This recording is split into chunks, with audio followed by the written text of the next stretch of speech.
Hello YouTube. Welcome back to Bald Man Building an Airplane. This is panel episode 8. We're going to do some top-down view of a bit of a wiring harness build. Alright, let's start with... How do I have this?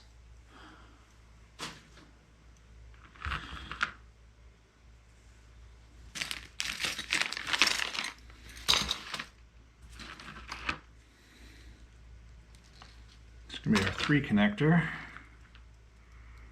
Goes to the transponder. This is a serial connection. Okay. And I knew it was a serial connection because I was referencing the wiring diagram that I put together. Definitely a good thing to have. You can do it. You can wing it. You can go all by reference information and whatnot, but it's best to either have someone prepare one for you or prepare one yourself. But having that as a reference for this whole process is very nice. It's really funny though, like even if you've never done this kind of thing before, it's not hard, it's tedious. This video is tedious. All of the other, no, I'm just kidding, not all of the other wiring videos, because there's not very many of them. Videos are not tedious, because again, there are not very many of them. As you saw me cut that wire, or cut the shield off that, or the casing off that wire like 3 times, I had to figure out what length I needed. You got to do that for each one, and each connector back shell's a little bit longer than the other or a little bit shorter than the other. Some of them are about the same. Again, depends on your system too, and what you're making. I mean, you realistically could just plug no back shells in and they could just flop all over the place and pull out whenever they wanted to and have you have failed systems all the time. But we put them in these connectors so that they get securely fastened to the electronics. And sometimes you do things like, oh, whoops, I didn't properly melt the solder on a solder sleeve. And these are the things that you learn as you do this kind of stuff. It's just, as with any part of this this build, it is, what do they call it? Recreation and education. We build these airplanes for recreation and education. I mean, yeah. It's also because you get an airplane out of the deal when you're done, which is pretty cool. So, yeah. The Daniels DMC 8 Mini, I believe it's called. Not sure the exact model number, but that is such a handy crimper. You can pick one up used on eBay or something. Well worth the money. New, don't bother. They're really expensive. But like $150, you'll use it, for this, and then you can resell it for the same price, or you can keep it forever, because at that cost, you probably would, you maybe have some friends in the aviation world that might need to use some DB pin connectors. It's a good thing to have. So yeah, all right, so what was that? That was some serial connections. Looks like we're getting into a CAN bus connection here. The CAN bus connections, honestly, like, I like that the G3X talks to everything through CAN bus. It makes interconnects between all of the devices easier.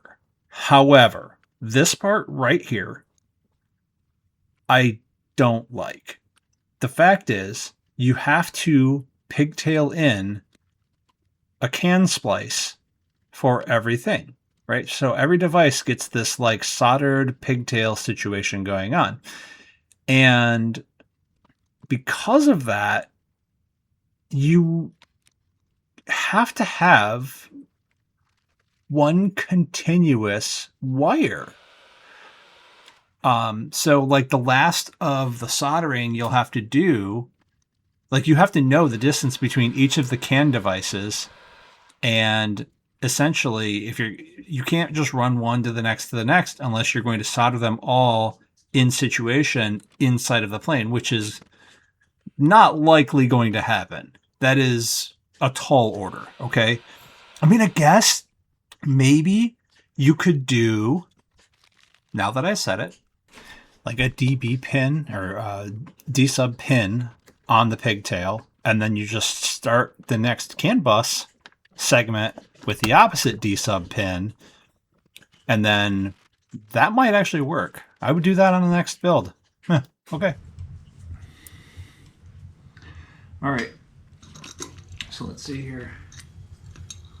I have ground on pin 16.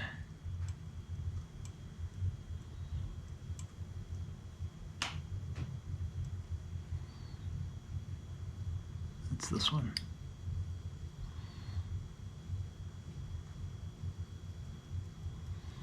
Power on 32.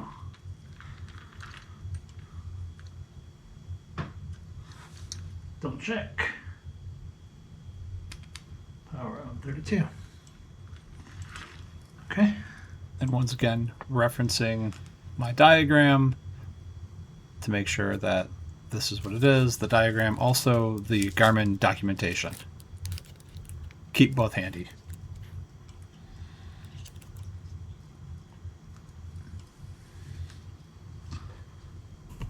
And I just want to really quick do a test here to make sure we don't let any magic smoke out.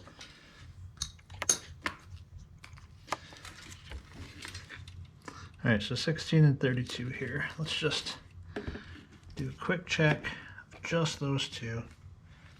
So it should be good.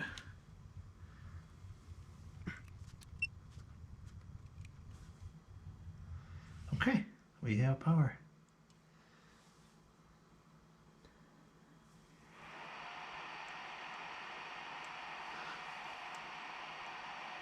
Excellent. That's fine. All right. Here we go. This was maybe connector number 1. It's time to do this another 292 times. Yes, I counted. Well, realistically, I just wrote a Python script to read through my documentation, and it counted 293 total connections from different wires, or 293 interconnects. We're not going to feature most of those on video. That is super boring. Nobody wants to see that. Come back next time, though. We're going to do some like internal connections on like devices that are mounted in the plane. See you then. Thanks for stopping by.